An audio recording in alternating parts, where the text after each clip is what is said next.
Bismillahirrahmanirrahim. Assalamualaikum warahmatullahi wabarakatuh. Pertama-tama, mari kita panjatkan puji dan syukur kepada Allah Subhanahu wa Ta'ala, karena berkat limpahan dan rahmatnya, kita semua bisa dapat hadir di via Zoom untuk melakukan presentasi UTS Sistem Pakar.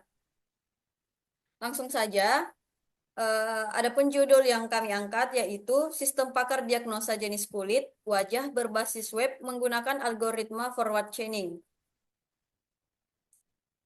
yang disusun oleh Azza Aulia Syarif, Alia Ananda, Ismi Syarif, Andi Angkeriona, dan Andi Difta Ramesya. Bab pertama untuk pendahuluan, saya berikan kepada Andi Difta Ramesya untuk memapaparkannya. Terima kasih atas kesempatan yang diberikan. Berikut latar belakangnya, penampilan menarik menjadi kebutuhan penting bagi banyak orang, termasuk kebersihan kulit wajah. Kulit wajah yang sensitif membutuhkan perawatan khusus agar tetap sehat, bersih, dan cerah. Perawatan kulit atau skincare melibatkan produk yang harus disesuaikan dengan jenis kulit seperti normal, berminyak, atau kering. Namun banyak orang tidak mengetahui jenis kulit mereka, sehingga salah salah memilih produk dapat menyebabkan masalah kulit seperti jerawat dan kusam. Faktor seperti biaya konsultasi kecantikan yang tinggi mendorong munculnya solusi alternatif seperti sistem pakar. Sistem pakar adalah program komputer yang mengadopsi keahlian pakar untuk membantu pengguna mendiagnosis jenis kulit wajah berdasarkan gejala dan memberikan rekomendasi perawatan yang tepat.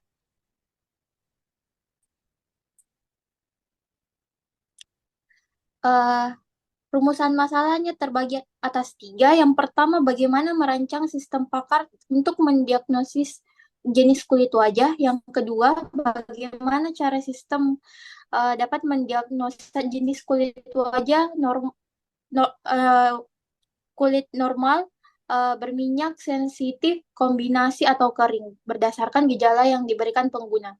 Yang ketiga, bagaimana mengimplementasikan sistem pakar berbasis web untuk memberikan rekomendasi skincare sesuai jenis kulit wajah.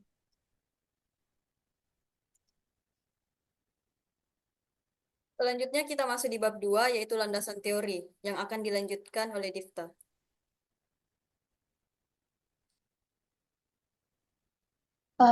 Berikut beberapa penelitian sebelumnya telah mengembangkan sistem pakar berbasis forward chaining untuk mendiagnosis jenis kulit wajah, seperti yang dilakukan oleh Sulindawatya dan Fahmia tahun 2022 dengan akurasi 83,3%, serta Puspita et al.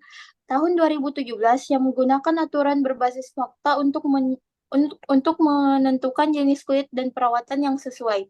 Persamaan penelitian ini terletak pada penggunaan metode forward chaining dan objek penelitian berupa data kulit wajah. Perbedaannya adalah pada variabel yang digunakan, di mana penelitian terdahulu mengidentifikasi jenis kulit berdasarkan ciri-ciri kulit, sementara penelitian ini menggunakan gejala kulit sebagai penentu jenis kulit pengguna.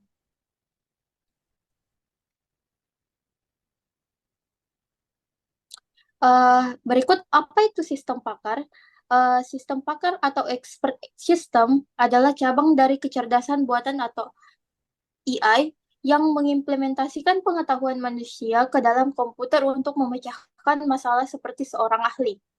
Menurut Rahmi dan Nur Cahyo tahun 2021, tujuan utama sistem pakar bukan menggantikan peran pakar, tetapi sebagai jembatan antara pakar dan pengguna serta dapat membantu kinerja pakar dalam bidang keahlian tertentu menurut Putra tahun 2022.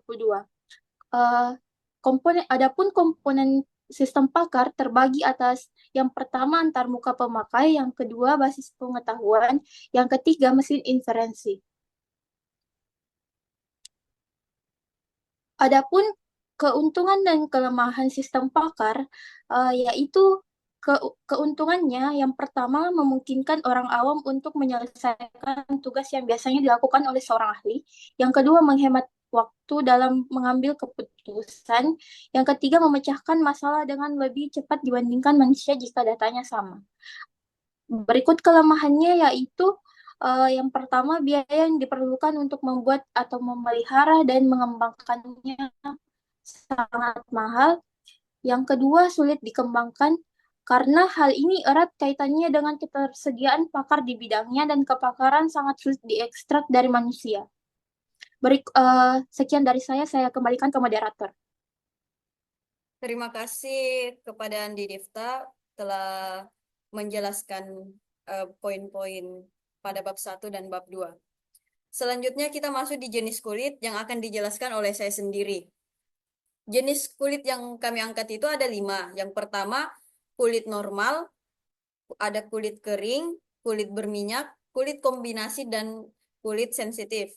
Pada kulit normal, orang dengan jenis kulit normal cenderung lebih mudah merawat wajah dibandingkan dengan jenis kulit lainnya.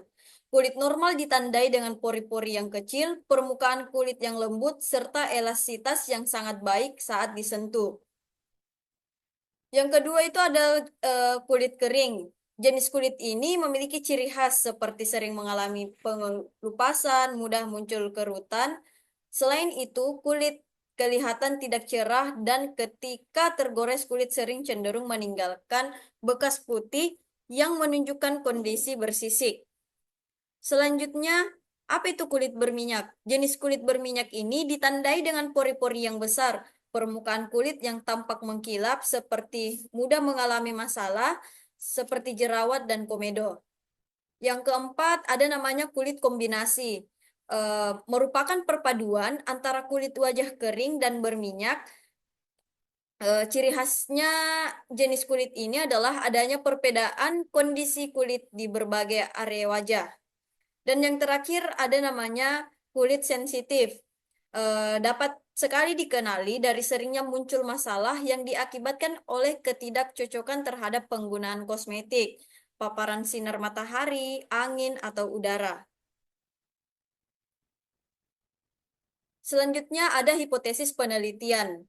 Yang pertama, sistem pakar berbasis web yang dirancang dengan algoritma forward chaining dapat mendiagnosis jenis kulit wajah seperti normal, berminyak, kering, kombinasi, dan sensitif berdasarkan gejala yang telah diinputkan pengguna. Sistem pakar ini mampu memberikan rekomendasi produk perawatan kulit yang sesuai dengan jenis kulit yang telah didiagnosis sehingga dapat meningkatkan efektivitas perawatan kulit pengguna.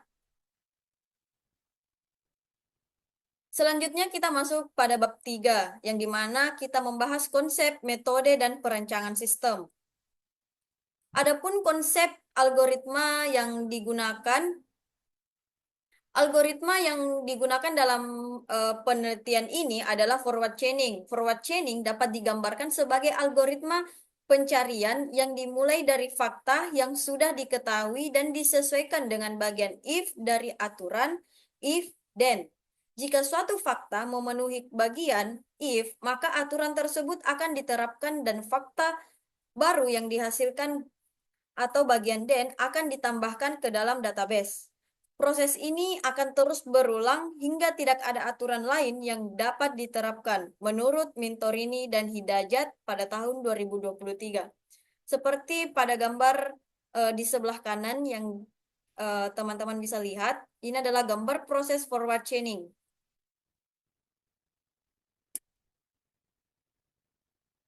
Selanjutnya yaitu forward chaining yang akan dipaparkan oleh teman saya Azza Aulia Syarif. Dengan ini saya persilahkan.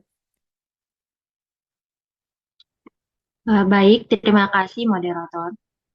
Pada layar sebelah kiri terdapat gambar alur forward chaining. Nah, yang pertama itu pengumpulan data jenis kulit wajah. Data jenis kulit wajah ada 5, yaitu kulit normal, kulit berminyak, kulit kering, kulit kombinasi, dan kulit sensitif. Selanjutnya, mengumpulkan data gejala berdasarkan 5 jenis wajah dan kandungan skincare yang disarankan dan tidak disarankan. Selanjutnya, menentukan rule dengan merumuskan hubungan antara gejala dan jenis kulit wajah berdasarkan informasi yang diperoleh. Selanjutnya, membuat tabel penalaran dan pohon keputusan untuk mempermudah peneliti dalam menyusun penelitiannya. Selanjutnya, hasil di mana peneliti dapat menarik kesimpulan berdasarkan metode yang digunakan, yaitu forward chaining. Pada layar sebelah kanan, terdapat gambar flowchart forward chaining, di mana start artinya proses dimulai. Selanjutnya, penggunaan diminta untuk menginput kondisi wajah yang dialami. Selanjutnya, proses, di mana sistem menganalisis menggunakan metode forward chaining atau FC. Selanjutnya, ada kondisi di mana apakah diagnosa teridentifikasi. Jika ya, sistem menampilkan hasil diagnosa dan solusinya. Selanjutnya, proses selesai setelah diagnosa berhasil ditampilkan. Jika tidak, proses berulang, di mana meminta pengguna memberikan data tambahan atau memilih ulang kondisi. Next. Nah, metode penelitian. Metode penelitian yang pertama ini adalah penelitian kualitatif, di mana data yang disajikan berupa deskripsi verbal, bukan angka. Nah, penelitian ini menggunakan data sekunder yang diperoleh dari berbagai literatur seperti buku, jurnal, skripsi, dan tesis. Yang kedua adalah teknik pengumpulan data. Yang pertama itu studi pustaka. Peneliti melakukan studi pustaka dengan membaca jurnal, artikel ilmiah, dan sumber literatur lainnya yang berkaitan dengan peneliti. Yang kedua, kuesioner atau angket. Peneliti mengumpulkan data melalui Google Form dengan formulir-formulir yang berisikan pertanyaan. Yang ketiga adalah metode pengembangan sistem. Penelitian ini menggunakan metode waterfall atau air terjun. Tahapannya yaitu analisis, desain, pengkodean, dan pengujian secara terstruktur. Nah, model ini dipilih karena memberikan alur kerja yang sistematis dan teratur. Selanjutnya,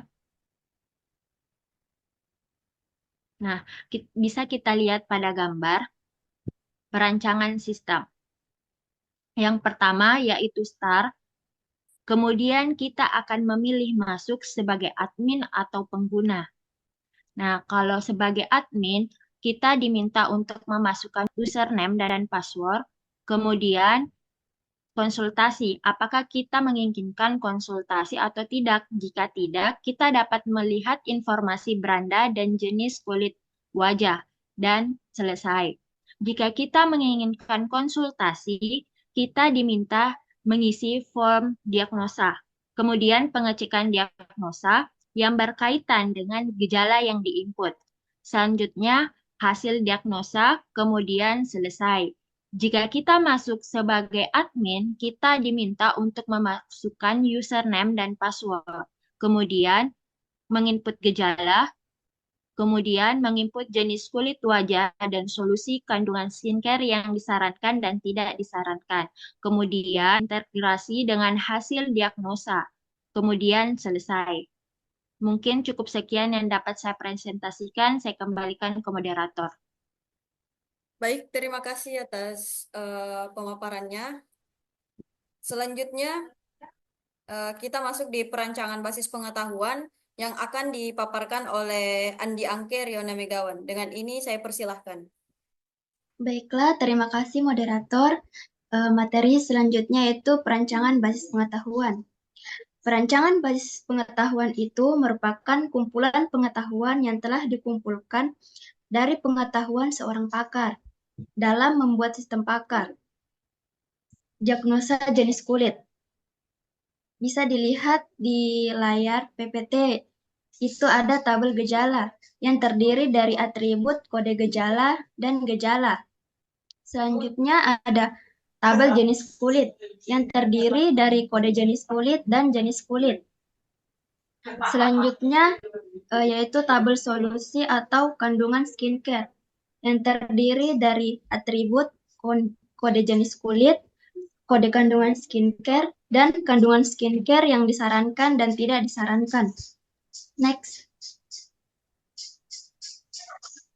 Selanjutnya yaitu tabel keterhubungan gejala kulit wajah dan jenis kulit wajah. Tabel keterhubungan gejala kulit wajah dan jenis kulit wajah menghasilkan rule-rule yang dipakai peneliti untuk menyusun. Selanjutnya yaitu tabel penalaran dan pohon keputusan.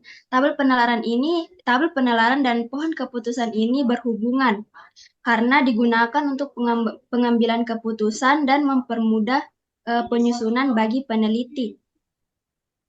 Next. Selanjutnya, perancangan antarmuka interface. Perancangan antarmuka interface itu bagian terpenting dalam perancangan web karena berhubungan dengan tampilan desain interaksi pengguna dengan web. Adapun perancangan antarmuka halaman login bisa dilihat di gambar di bawah itu.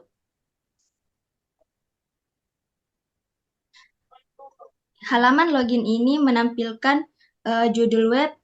Judul webnya yaitu Facial Skin Diagnosis. Terdapat juga logo dan juga memiliki beberapa formulir dengan memasukkan email dan password beserta button tombol login dan tombol daftar. Selanjutnya halaman registrasi. Pada halaman ini menampilkan formulir masukkan nama depan, masukkan nama belakang, masukkan email, masukkan paspor, kemudian ada button tombol kirim. Selanjutnya halaman beranda. Pada halaman ini berisi sebuah gambar skincare dan juga berisi konten informasi tentang apa itu skincare dan macam-macam skincare. Selanjutnya yaitu halaman jenis kulit. Pada halaman ini menampilkan gambar dan informasi tentang jenis-jenis wajah dan ciri-cirinya. Pada halaman ini juga pengguna akan memahami tentang jenis-jenis kulit wajah sebelum masuk pada halaman diagnosa. Next. Nah, pada halaman diagnosa ini menampilkan gejala jenis kulit wajah, disertai tombol untuk memilih gejala berdasarkan keluhan dan tombol cek jenis kulit wajah untuk proses diagnosa. Nah, selanjutnya halaman hasil diagnosa. Halaman ini untuk menampilkan hasil diagnosa setelah memilih gejala kulit wajah, kemudian menampilkan gambar dan informasi kandungan skincare yang disarankan dan tidak disarankan. Baiklah, sekian dari saya kembalikan ke moderator.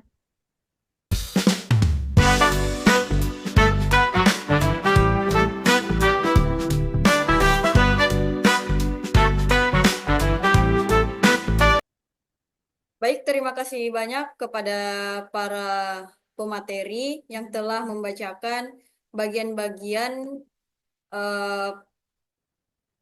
pada laporan hari ini. Selanjutnya adalah kita masuk di bab terakhir atau bab 4, yaitu kesimpulan.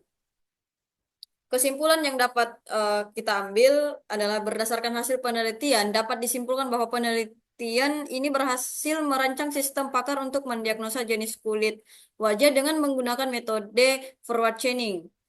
Yang pertama itu, sistem pakar dirancang dengan komponen utama yang meliputi antarmuka pengguna yang interaktif, basis pengetahuan yang berisi data tentang gejala dan jenis kulit.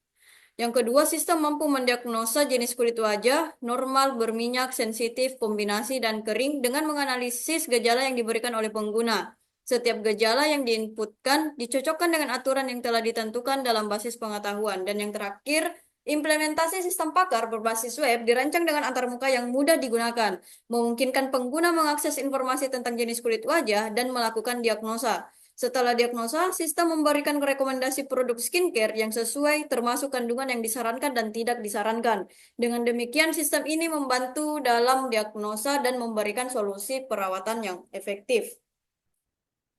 Mungkin itu saja yang dapat kami paparkan. Semoga teman-teman setelah melihat video ini dapat memberikan manfaat yang baik. Saya ucapkan terima kasih banyak atas perhatian dan waktunya kepada rekan-rekan semua. Saya tutup dengan billahi fisabil haq, fastabiqul khairat. Wassalamualaikum warahmatullahi wabarakatuh. kasih.